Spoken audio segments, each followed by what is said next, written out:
Hey friends, thanks for joining me tonight for this little video. I just had something on my heart I wanted to share.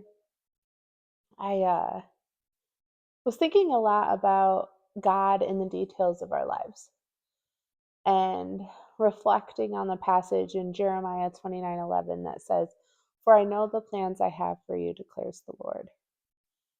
And I believe that that's so true.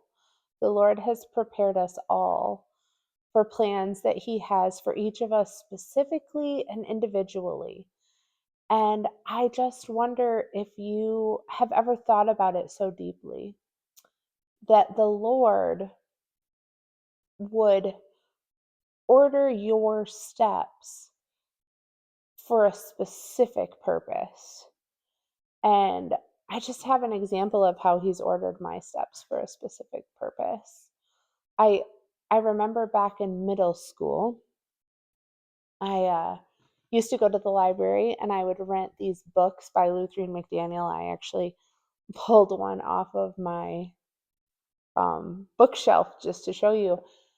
And it was crazy because when I was young, it was just a good book. I liked the fact that they made me cry, which is super weird, but um, they just made me feel things. And looking back now, after walking with Aiden through his terminal diagnosis and ultimately his death, I realized that back when I was 12 or 13 and I was reading these books, Ludrine McDaniel would write books about kids with cancer. Some would survive in her books and others would die. And I was always so affected by it. Every book I read made me cry. And I don't mean a little, I would cry a lot.